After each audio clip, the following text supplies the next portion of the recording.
starting with a basic 911 call, one that would launch my life into a flurry of lies, allegations, and a struggle for my land. It all began. 911, what emergency do you have? The dispatcher asked. A dubious pickup truck is parked on private land. I believe it might be stolen. That is when everything started to happen. I was standing on my porch holding a coffee mug and watching a sheriff's cruiser gently roll down my ranch road. While those flashing lights helped me relax, the sirens were off. Sensing something was wrong, my dog Boomer lowed at my feet. One of the cops came up to me as they left and said, "Sir, we received a report regarding a stolen car on this property. Mind whether we should look about?" I was perplexed and frozen. You meant my truck? Already feeling the weight of the circumstance, I asked. My Ford F-250 was charcoal gray, with a bed toolbox. I had owned it for years, and last spring my own error caused the bumper to show damage. Like Boomer and like my farm, this truck was part of me. But I noticed her before I could speak. Karen. We all hated this woman for good cause. Her true name is Judith Cranston. She lived in the HOA development only a mile down the road, and she was always prowling about where she didn't belong. Like she had done the world a favor, Karen stood there arms crossed, artificial smile painted on her face. She was the same woman who protested about the early morning crowing of my rooster, and also sought to denounce my scarecrow for being too lifelike. And yet now this? I fixed her a glance and she looked back.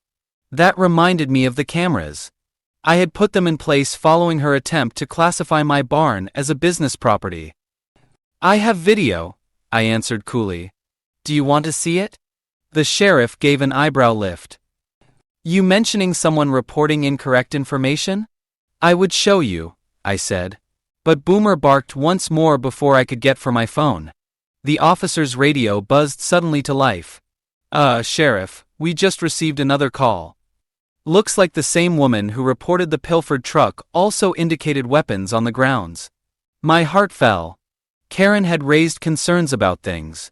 The cops looked at one of them grabbing for his belt automatically. The sheriff admonished, "Stay calm, sir. We have to ensure nobody is in danger." It dawned on me then Karen wasn't only an annoyance. She was attempting to get me into major hot water. Not because I was guilty, but rather because I understood how quickly things could go awry. I raised both hands cautiously. I have everything on camera, I said. Please let me show you before this spirals out of control.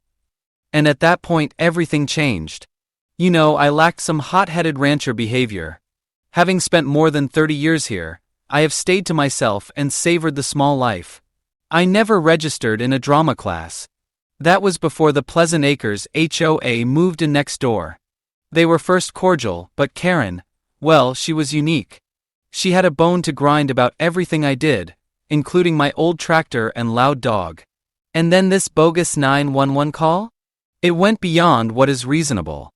That morning, I had been carrying on as usual. After checking the barn, let the chickens out, then drove my truck to mend a fence. When I returned, I saw something odd next to the road. Karen, hiding in the undergrowth, was staring at my truck with her phone held up. Looking over the cams verified my suspicions. She was on my land, around my truck and experimenting with the door handle. Sure enough. She then made the call minutes later. Now here we were, 2 cops on my land, Karen standing there like she owned the land, and me, just seconds away from showing her. I gently showed the sheriff to my place and retrieved the video. Quickly forward to 7:13 a.m., and let me show you something. She was there, moving about my truck as clear as day. Pause it right here, I advised. She would lie to you at that point. The sheriff found himself startled. But Karen's voice broke out, sharp and defensive, just as I thought it was over. This counts as harassment. There is not registration for that car here. But it was already too late. Karen's cheeks lost color as the sheriff's colleague answered in a code outside. Now under total control, the sheriff faced her. Did you walk onto this man's land without authorization? Have you listed this car as stolen? She attempted to ignore it, but the reality was on film. And at that point the door opened to a whole fresh degree of anarchy. Suddenly a white car drew up. A woman emerged carrying binder in hand, blonde ponytail, and a nice suit. "Aunt Judith, I advised you to call off this," she cried. "Currently, I am representing Mr. Coleman." And with that the whole thing collapsed. Karen had not even known she had entered her own trap straightforwardly. Still, that was only one aspect of it. I woke up the following day to a tsunami of voicemails and missed calls. As it happens, Karen neglected her work. She had gone online and claimed on the HOA website bogus allegations about me running an illicit scrapyard. Just starting the fight, I had no idea Karen would be ready to travel. Stay closely since I was about to hit back harder than she ever thought, and this war was only getting begun. My life was turned upside down from a basic post on the HOA website. Karen had proclaimed war. Reading, pending county review, unregistered commercial site. I could feel my blood run cold. Benevolently bold letters, "We fight for community safety," with the HOA logo imprinted at the bottom below. That summed it up. This transcended simply my truck now. It related to my land, my house, my whole way of life. I sped to the county clerk's office. Before I spoke, Mara, the clerk, an old acquaintance from high school, saw the storm on my face. "Jake, what happened?" she inquired. I had quick need for responses. "Has anyone complained formally about my ranch?" Mara opened up the records and her face grew austere. "Multiple files," she stated. My heart fell as Judith Cranston said. "All submitted by her. She claims your property poses a safety threat and may be in violation of zoning laws." Laws regarding zoning? From my 24 years, my ranch had been agricultural designated. This was just crazy. "She's pushing for a reevaluation," Mara said. "She has even asked for an airborne check." My irritation started to boil over. "Oral inspection? This is a ranch, not a car factory." But it didn't end there. Karen had turned in a community impact form, requesting a visit by code enforcement. Mara slumped. "They can try, but it'll take time. And that's never good. If enough noise gets generated, it could become a political matter." My stomach hurt when I left the office.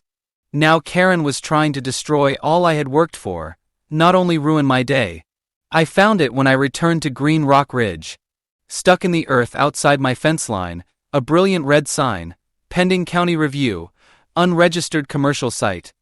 Stamped beneath it the HOA emblem. The devoted dog Boomer protested by barking. My phone buzzed once more at that. Emily came first. "Jake, you have to see this video. We have a problem." When I clicked the link, Karen appeared before her HOA clubhouse talking to a group of neighbors. The wobbly video caught her loud and precisely. "This man's truck lacks even tags," she said. "His equipment is rusting and dangerous," she said, then, "I'll get him out of there one way or another." Shock sent me dropping my phone. Karen was prepared for war, not merely playing games now. I woke up the next morning to a great bang outside my window.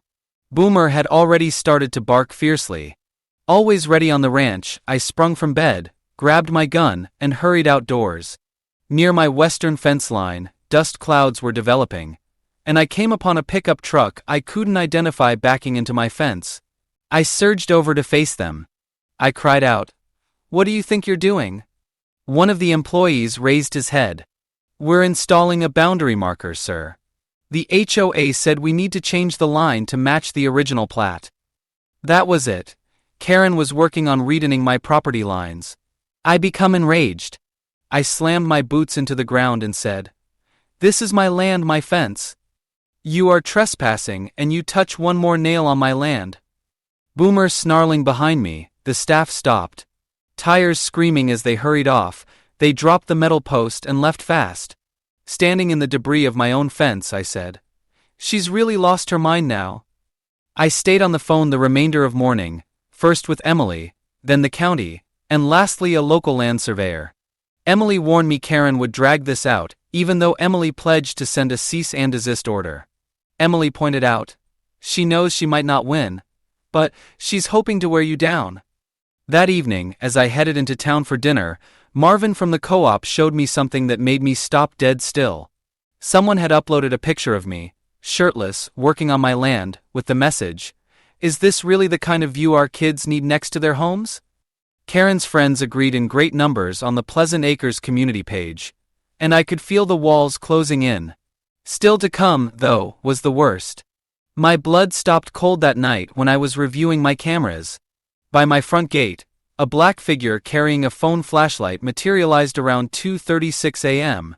It was Karen, once more prowling my land, placing a flyer on my mailbox. I picked up the pamphlet and perused it. "Stand against dangerous neighbors. Join our HOA patrol now." Below, a hazy picture of my truck and tools with comments scribbled across the bottom. "No license plates, abandoned, unregistered, unknown hazards." Karen was compiling evidence fit for public presentation. She was unaware, though, that I had it all recorded every single second. I thought I had an opportunity to get ahead of this the following morning. But I saw something outdoors that made my heart stop. On my truck's windshield, an orange sticker saying, "County violation. Vehicle under investigation. Do not move." Just under it, tow notice. I stopped it in 18 minutes.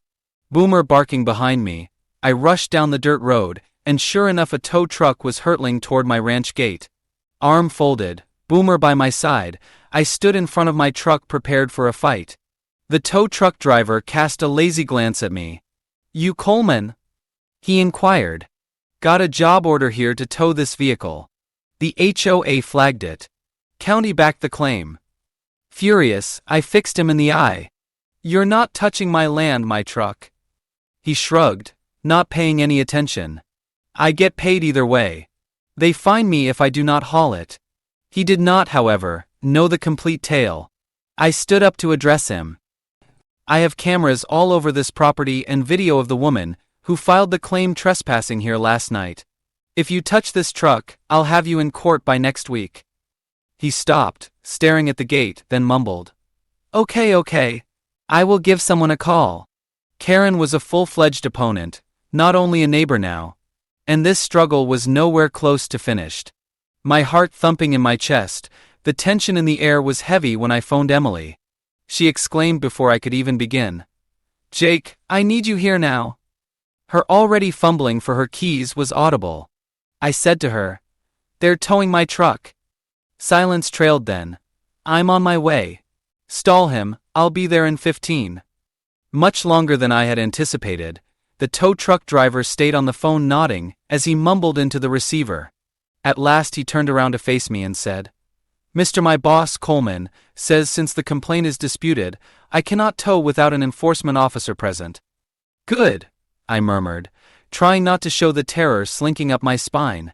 "But they are sending one out here." My gut turned over. Of course, Karen's influence had tugged some threads, and today the county was engaged.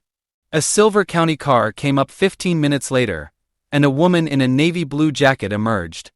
"Mr. Coleman?" she inquired gently. Trying to keep cool, I said, "Yes, ma'am." "Nancy here, zoning and property compliance. We were formally complained about an unregistered car. Law demands us to check and confirm." I attempted to remain under control. "This is my truck. It is registered, checked, and insured. I have 7 years' experience with it. Right here on my private ranch is parked." She nodded and said, "I know. But the allegation contained visual proof, alleging it hadn't moved in more than 90 days. I shot a false, that's false." Emily's black SUV slid up the road at that point, dust blowing behind her as she got out, and heels clicked fiercely. She was headed for a goal. "Hi," she began, approaching Nancy straightforwardly. "Emily Baker, licensed attorney representing Mr. Coleman." Startled, Nancy blinked. "Oh, I had no idea he had consulting involved," Emily said, opening a folder and grabbing stills from the security footage. "We do now," she said, boom. Slinking through my gate at 2:36 a.m., Karen in her pajamas tapes a flyer to my mailbox. "Is this time-stamped?" Nancy said, staring at the video. "Indeed," Emily said, "it has sounds. Would you want to hear the part in which Karen whispers, 'I'll get him towed by sunrise'?" Nancy froze. "I have to escalate this," she said softly. This goes beyond a mere grievance. This seems to be focused harassment. Grumbling, the tow driver said. So am I towing or not? Nancy exclaimed. No. Stop here. I will send your dispatcher notice. Throwing his hands up, the tow truck driver, he murmured. Y'all don't pay me enough for this. Unhooked my truck and turned away. Emily looked at me and grinned. You okay? Better now, I muttered, but the peace was fleeting. I saw something stuck under the door just as we were returning to the porch. Typed, folded, and stamped with the HOA seal a letter. Opening it, the first line struck me like a gut-reversing punch. This is your last warning. Eliminate all non-neighborhood standard equipment and stop running within 72 hours or risk civil lawsuit. The letter then aimed at my open-air sheds, poultry house and tractors. Your way of life falls short of Pleasant Acres aesthetic standards. I looked at it with incredulity. Is this more of a joke? Emily asked, snatching the paper from me. It's real, I said in a whisper. She is one piece at a time trying to wipe my whole ranch. Emily's teeth closed. Then it is time we fight fire with fire. My phone rang once more as we walked inside to plan. It was Tom, my neighbor. Jake, his voice wavered. I think you better come quickly. They are there measuring with a drone. Right now Karen was surveilling my territory. What sort of paperwork? I inquired. Tom said, sounding grave. Jake, I think it's a forged deed. I snatched my keys and ran out the door. A fabricated deed? One should not take lightly such issue. Should Karen be using falsified documentation, this war had simply gone too far. My heart dropped as I neared the mountain crest. Karen was surveilling the ground like she owned it, in her wide-brimmed sun hat. Beside her was a man in a blazer in hand, and a drone soaring above my land like it had every right to be there. I hit the brakes, jumped out of the truck, and ran toward them. Turning, Karen smiled smugly to meet me. Oh, Mr. Coleman, she said gently. We not expected you so quickly. We were finishing our first cursory review. Preliminary what? I yanked at once. On my ground. The man next to her couched his voice. Good morning. Currently serving as Pleasant Acres HOA board president is Richard Freely. We have been looking over current boundary conflicts. I gave my head a shake. There are no arguments. Having held this ground for almost 30 years, I have the deed, surveys, and tax records to support it. Karen chuckled. I've been working with the original development files. This area borders Pleasant Acres. As it happens, the initial intended expansion lot from 1993 included your western pasture. Most likely, it is an administrative error. I grabbed the paper from Richard's fingers and quickly studied it. My tummy fell. According to the layout, a sizable portion of my ranch was shown inside their property line, as if they had miraculously acquired 5 acres of my land into their community. I shot them a nasty look. Where might you find this? It turned up in the old development archives, Karen said. And we think it would be best to stop any activity in this zone until this is settled. I was furiously hot right now. You conjured up some printouts that make you believe I will quit using my own land? Richard was still cool. We have already sent it to zoning for review. Not so soon, I pointed at the drone flying over us. You are invading someone's property. Right now that drone is descending.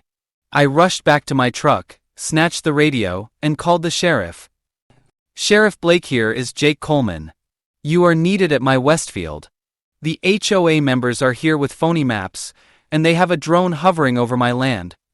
I will be there in 20, the sheriff answered. There was a modest gathering of neighbors by the time Sheriff Blake showed around. Karen started waving the blueprint in his face right away, but he was not having it. I have seen this property line since I was 10, he added, sunglasses on, a strong voice. You are roughly a decade and a half late. Karen's haughtiness wavered, and Richard began to perspire while Blake looked over my official records. He remarked, This is airtight. You are trespassing, and that drone is descending. Karen tried to protest, but Blake was not receptive. He penned citations for both of them on illegal land claims, trespassing, and covert monitoring. "I would back off if I were you," Blake replied as Karen left, embarrassed. But I understood this was not the end. Not quite by chance. Emily decided that evening as I sat on the balcony drinking cold tea. She declared, "I'm filing for a restraining order. We are gathering evidence for civil harassment." A black vehicle drew up close to the gate at just that moment, and a man in sharp gray suit emerged. He simply handed me an envelope. He did not wave or grin. "Mister, you have been served," Coleman remarked. The HOA sued for public nuisance, depreciation of property, and aggressive behavior against community leadership under public disturbance. I laughed. This was no more only a struggle. This had evolved into a survival fight.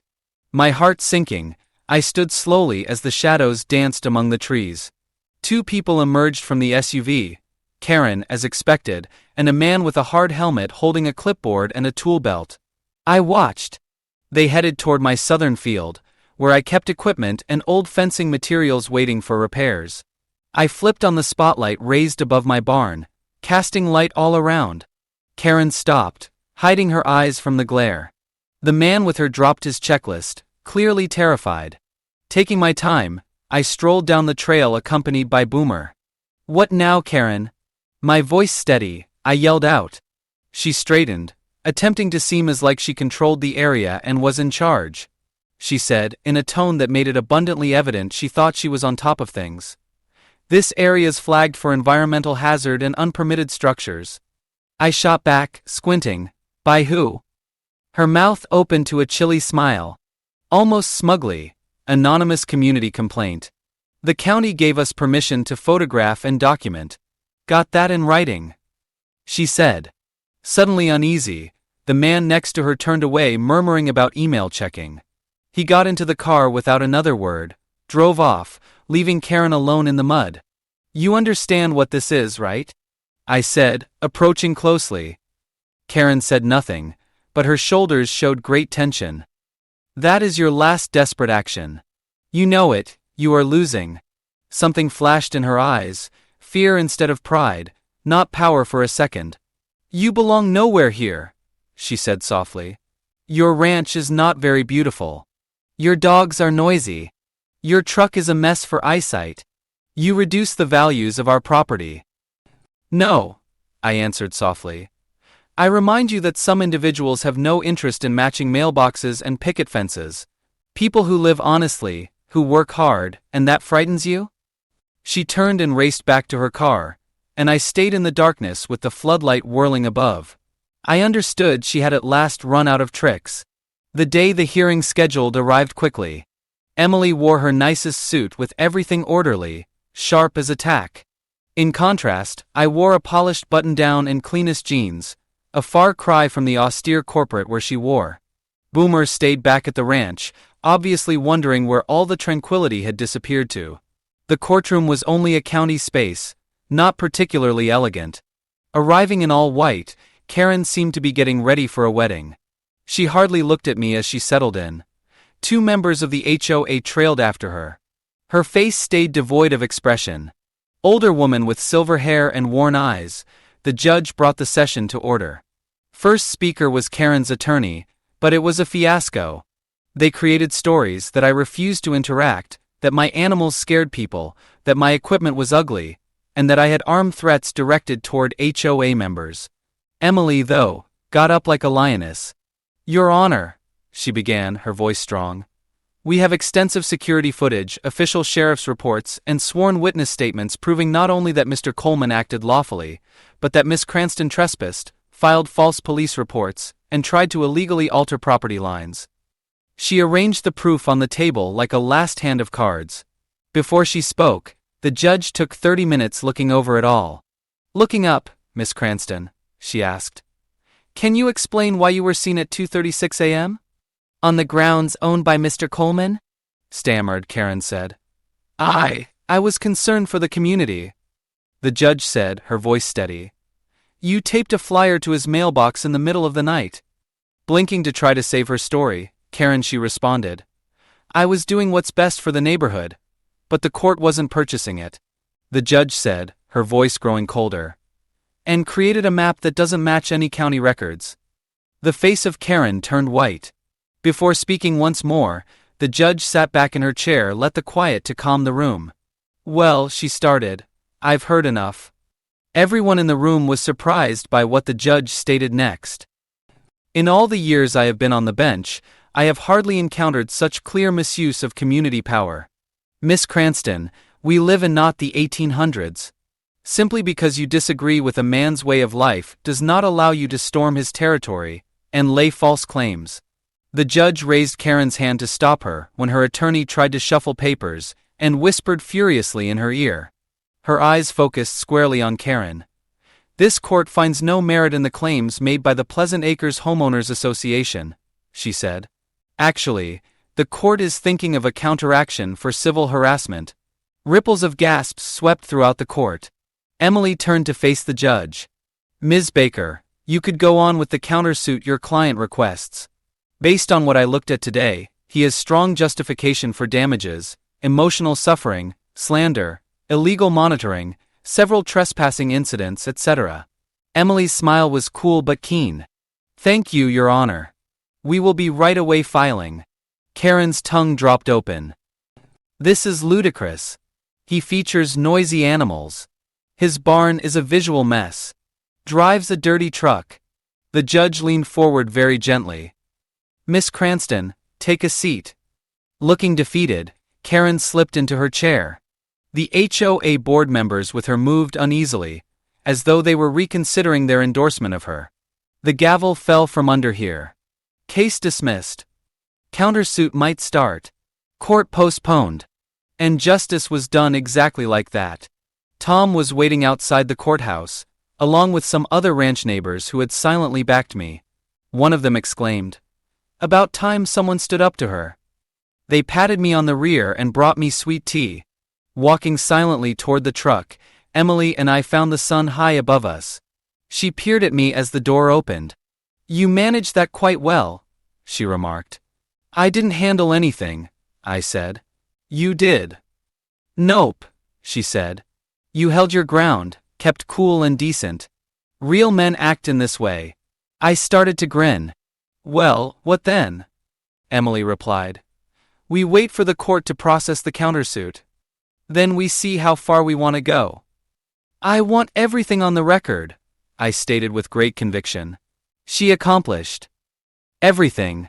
Not just for me, but for everyone else she harasses." Emily gave a nodding. "Excellent. We will take care of it." She turned toward the west field, the one Karen had claimed. "You ever consider hanging a large antique wooden sign somewhere? 'Still mine' is what states here." I started to chuckle. "Not sure, I have something better." 3 weeks later I had a barbecue on the ranch, an open invitation to ranchers, neighbors, and even some of the recent Pleasant Acres residents who disagreed with Karen. We cooked, listened to country music, and let the kids ride Boomer like he was a small cow pony. Not a sign, but a flagpole, I revealed just at the edge of the Westfield. At the summit, a flag from an elderly rancher waved boldly. Underneath it was a fresh banner saying, "Don't fence me in." The audience cheered. Ken? She didn't show up. She had been booted from the HOA board, word of mouth about town.